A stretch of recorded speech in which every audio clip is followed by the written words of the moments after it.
Good afternoon, everyone. Let me just thank you so much for joining us today. As usual, I have Dr. Toomey with me, along with our First Lady, Marty Kemp. We have Georgia Emergency Management and Homeland Security Director Chris Stallings here. We also have Dr. Peacock, who's the Medical Director for the Department of Public Health, here with Dr. Toomey. And I know we have several members of the General Assembly that are surrounding us here, and I just want to continue to thank them for their support and their help with the public health state of emergency that has empowered Dr. Toomey and I in a very reasonable and smart way to be able to do things very quickly to address this global pandemic. And Dr. Toomey and Director Stallings are going to give you updates here in a few minutes. But I wanted to just give you an update on several different things. I'll start with our COVID-19 numbers.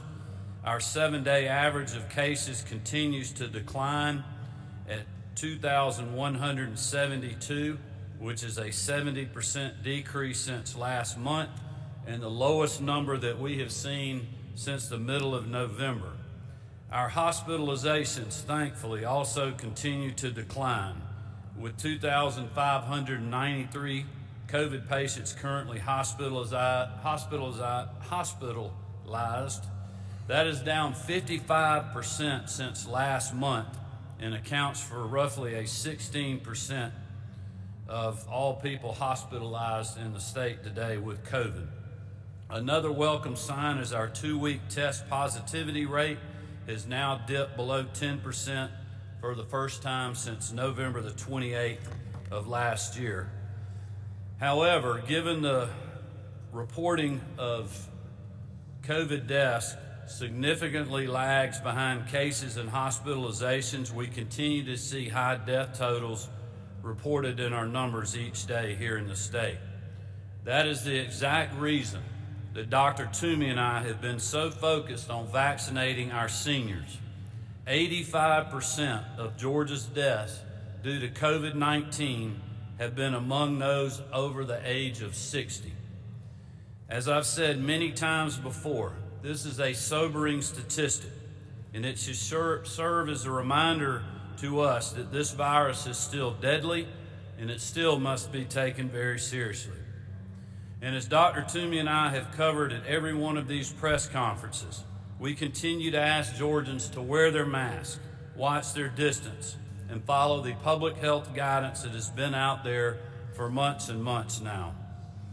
These trends are certainly good news, but they are a steady declines from very high caseloads and hospitalizations our state has experienced last month. We must remain vigilant, and we cannot let our guard down. Moving to the vaccine front, we continue to see encouraging trends as well. First, today, the Department of Public Health's vaccine dashboard shows that the state has administered over 1,606,000 doses of this vaccine. That is 82% of the total vaccine shipped to Georgia and includes 718,026 seniors who have received at least one dose. And another great milestone today, the Operation Warp Speed partnership through CVS and Walgreens has administered 101,000 doses in our long-term care facilities across the state. I want to make one quick but very important point. As Dr. Toomey and I have covered before, the CDC and other national websites show a constant lag in doses reported as administered and in the percent of total vaccine shipped that has been administered. Those websites are reporting the total shipped into the state. That includes both the state's direct allocation as well as the federal programs in Georgia through private pharmacies, federally qualified health centers, and long-term care facilities. The state does not control how or when those doses are administered.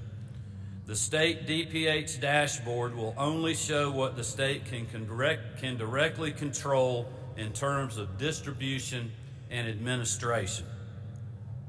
As of today, providers and public health districts continue to see higher demand than we have in supply.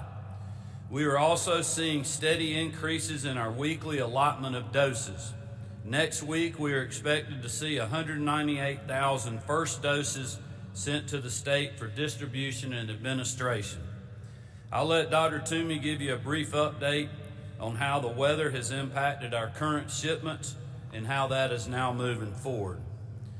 But given this significant progress made over the last few weeks in vaccinating our current 1A plus population and the gradually increasing supply we are receiving from the federal government, the state and the Department of Public Health will be finalizing our plans for expanded vaccination criteria within the next 2 weeks.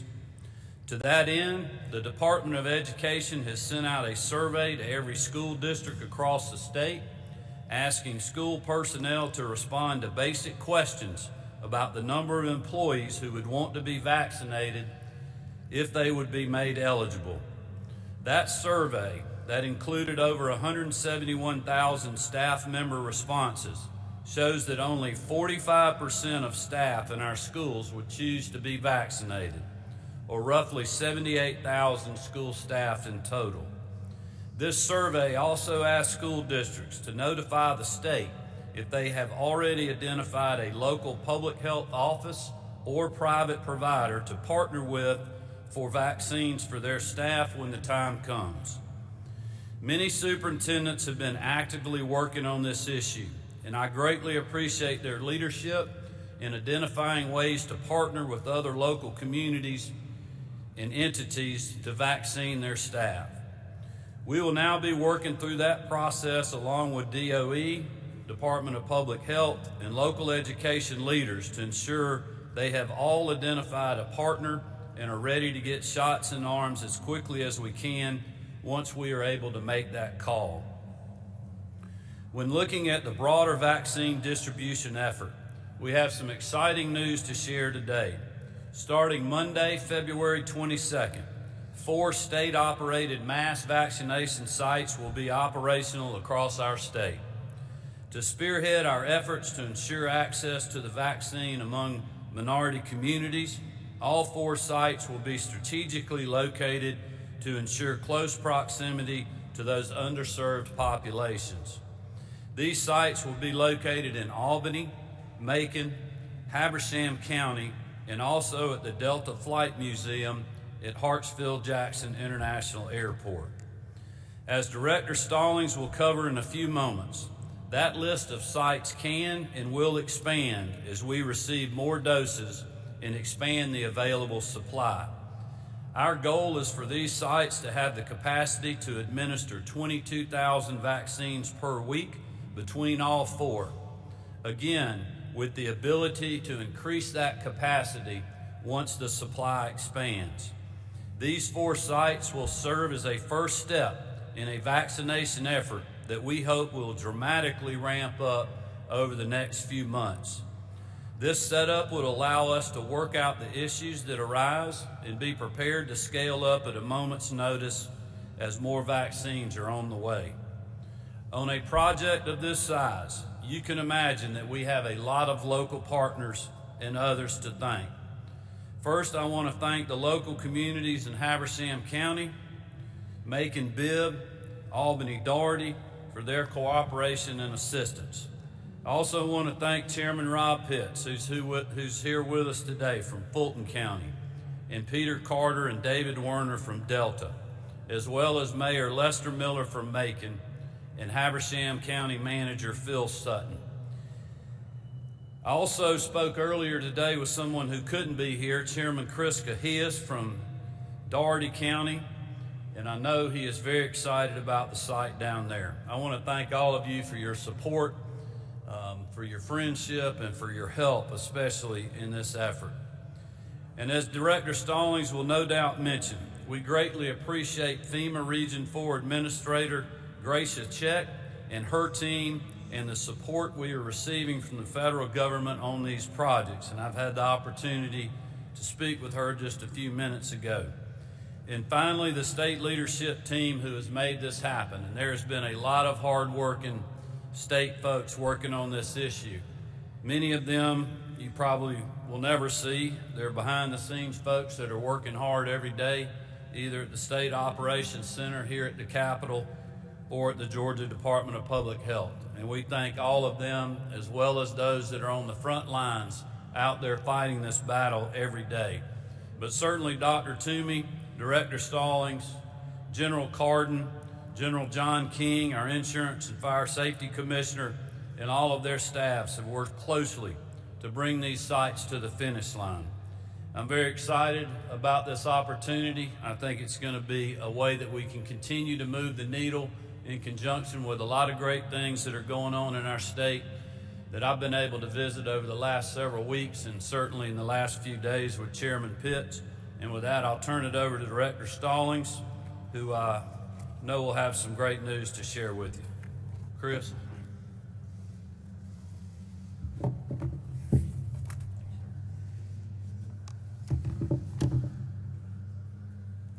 Again, thank you, Governor Kemp, First Lady, Ms. Marty Kemp, for having us here today. Very proud of what GEMA HS has been able to accomplish. We've been working around the clock with our federal, state, and local and private partners to get these 4 mass vaccination sites prepared. This has been a monumental effort on the part of our staff and our partners in a relatively short period of time. We've been able to put together what we think is an efficient system for administering vaccinations on a large scale. Again, to echo the governor's statements, I can't thank Ms. Gracia Check, our Region 4 Administrator, for her assistance with this and some of the planning. We're all in the fight against COVID-19 together, and we knew as an agency that we could do more to support the state's vaccination efforts by expanding capacity. We leveraged the logistical knowledge that we have in responding to disasters to develop a blueprint for the 4 sites we have, and ensured that they are self-sustaining with regards to vaccine storage, technology requirements, and security and staffing. The locations selected for these sites allow us to target some of the communities that have been hit the hardest by COVID-19. As the governor mentioned, Doherty County, Habersham County. We've partnered with ShareCare, a great Georgia company, to manage the registration piece for the mass vaccination sites. From day one, we knew that the sites would only work as well as the process for getting patients registered. We've worked with the ShareCare team to make sure that the process was simple, easy, and accessible. The website, myvaccinegeorgia.com, is now live. The site is ready for you to log in and pre-register if you meet the requirements for the vaccination as part of Phase 1A+.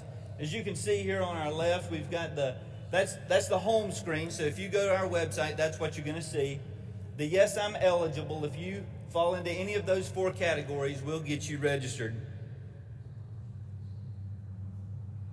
The website is easy to navigate, and we're making sure that each vaccination site has adequate technology to process patients quickly. The goal at the end of the day is to get shots in arms. The process for obtaining an appointment is simple. When you go to myvaccinegeorgia.com, you can pre-register and you will receive an email within 24 to 48 hours with additional information on scheduling your appointment. By pre-registering, you're essentially holding your place in line to receive a vaccine. Once your appointment has been made, you will receive a QR code. It will be printed or downloaded on your mobile device. When you arrive at the vaccination site, a greeter will scan your code and verify your identity before moving you forward. The provider then can go through the screening questions before administering your COVID vaccine. Once the vaccine is given to patients, we will go to a designated parking area to be monitored by health staff and wait for 15 minutes to ensure there are no reactions or issues. During that time, patients can then log on and register for their second dose to follow the same process and obtain their second vaccine appointment. Being able to administer up to 22,000 vaccines per week at these sites, we can make a significant dent in the list of people in Phase 1A+, still awaiting the vaccine. Moving forward, we will evaluate how these sites are working and how they can be further expanding into more locations throughout Georgia. None of this would be possible without the support of our governor, Governor Brian Kemp, and his staff. And I'd like to thank you, Governor Kemp, for your faith in our agency and for once again allowing us to serve the people of the state of Georgia. I want to say one thing before I do step away, before we move into Dr. Toomey. It's imperative that you do make an appointment. The sites are appointment only, so we don't do walk-up. So make sure you do an appointment, and then we'll be able to assist you from there. Dr. Toomey?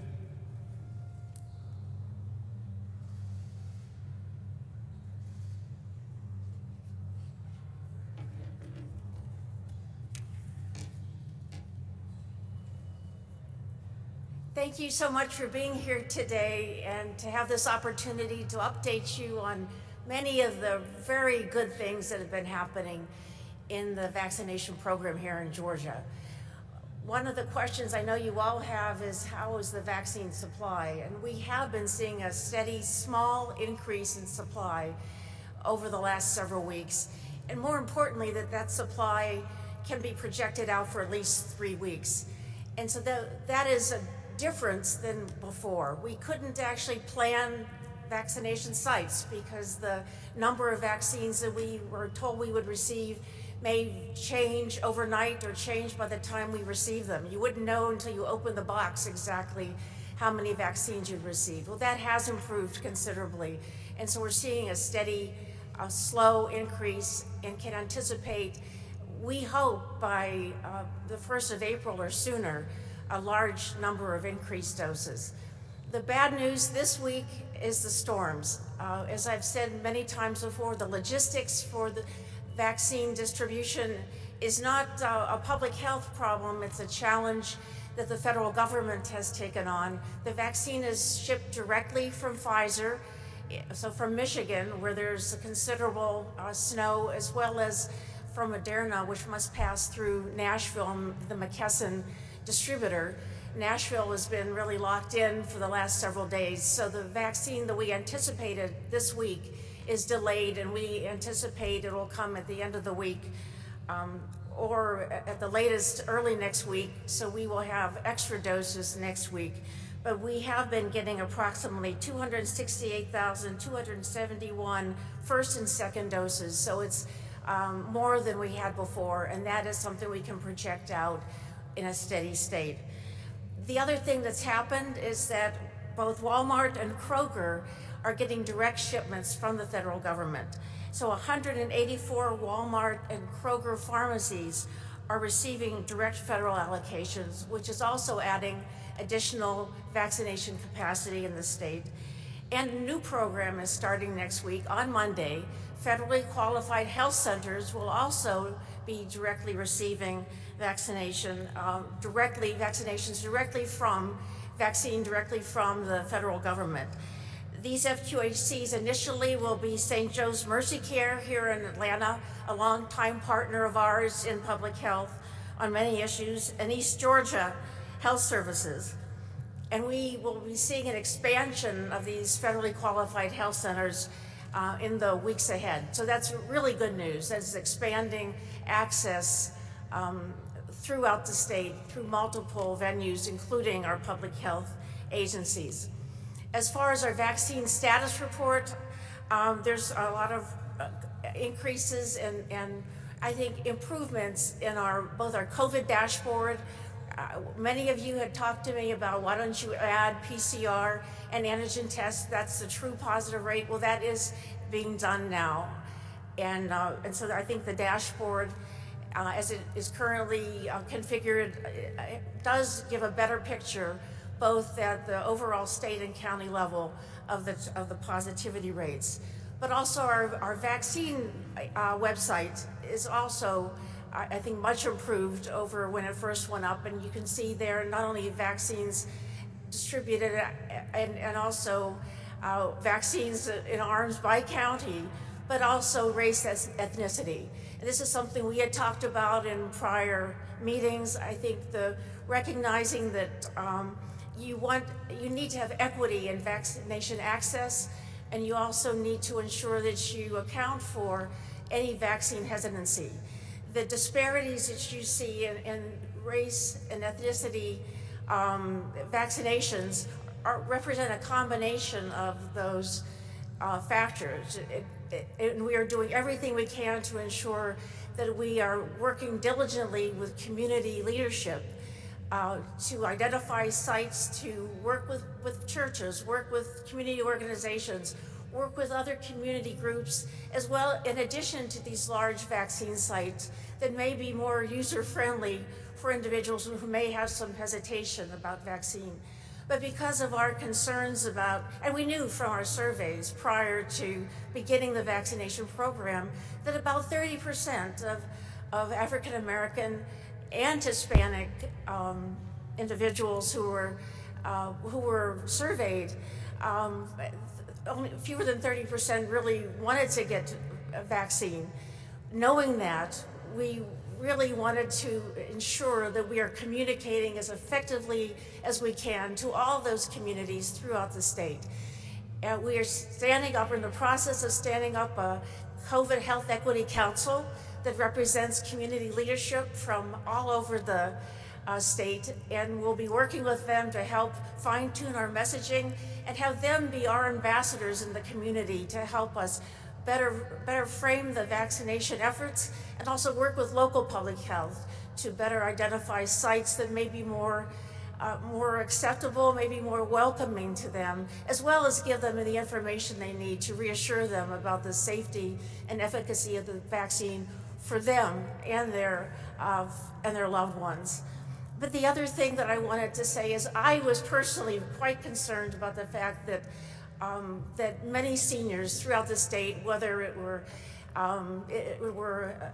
people in Gainesville and in North Georgia, Latina women, or people in Albany, seniors, were unable to make appointments simply because they couldn't navigate the internet. They couldn't understand how to make an appointment.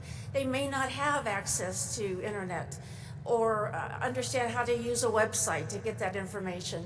And recognizing that this was really a shortcoming on our part, we developed a program that was really spearheaded by Fulton County, and I want to call out Chairman Pitts because you were the first in the state to do this, to work in partnership with your senior centers, the area agency, the agencies on aging, as well as the Division of Aging and Department of Human Services, to have a plan to reach out systematically to seniors and to, regardless of their race or ethnicity, regardless of their ability to speak English or not, to identify who are homebound, who may be receiving home meals, who can't leave their home, and to provide the transportation, to provide access, as well as the ability to make those appointments, and to ensure that they get that appointment and transport to their second dose.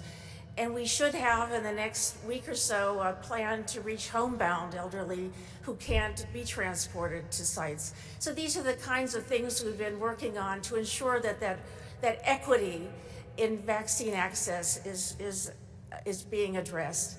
And so these are just a few of the things that we have been working on. I feel very proud of the fact that not only we're standing up large sites, but really working on diligently to reach those smaller communities that may have some resistance to coming to these large sites, and ensuring that we reach out to them, give them the information they need, and increase access to everyone throughout the state. And thank you very much.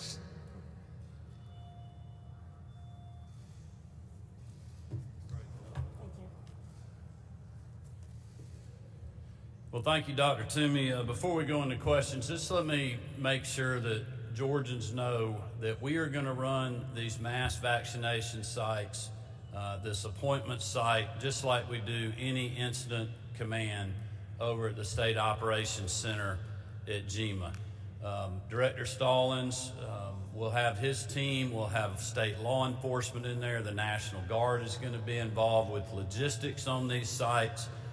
We will have the full power of state government to support these 4 sites that we're announcing today, but also we'll continue to be preparing for further ramping up these sites for vaccine administration when the supply becomes available, and doing other sites around the state. And with that, we'll be glad to take any questions, and I'm sure any of these folks that are here would be glad to answer something.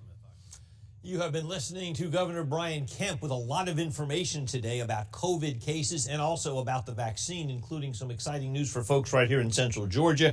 The governor is saying right now the 7-day average of COVID cases continues to decrease sharply, a 70% decrease since last month. He says the positivity rate is also down and the number of people getting vaccinated is going up. Now, one of the things the governor touched on, starting Monday, 4 mass vaccination sites will be open around the state, including one right here in Macon-Bibb County. There'll be the one in Macon-Bibb, one in Albany, one in Habersham County, and one at Hartsfield Airport. We have been told that the mass vaccination site in Macon-Bibb County will be located at the Farmers Market on Eisenhower Parkway, again opening Monday. Now, GEMA Director Chris Stallings, when talking about those mass vaccination sites, say they will be by appointment only. There will be a website, myvaccinegeorgia.com. that Director Stallings says is already online, myvaccinegeorgia.com, for those who qualify, which is still those in the Phase 1A+. So you still have to be in that grouping, but you'll be able to go to that website and make an appointment in order to go to one of those mass vaccination sites. Again, the one in Macon-Bibb, scheduled to open this coming Monday, will be at the Farmers Market on Eisenhower Parkway. And Governor Kemp said they'll be able to vaccinate 22,000 people per week at those 4 sites statewide. He's hoping to bring more sites on as this program continues to go along and as Georgia gets access to more vaccine. The governor said vaccine supply continues to steadily increase, which is good news. Of course, we'll continue to follow what the governor is saying, and we'll have much more for you tonight at 5 and 6 o'clock. We now return you to your regularly scheduled programming.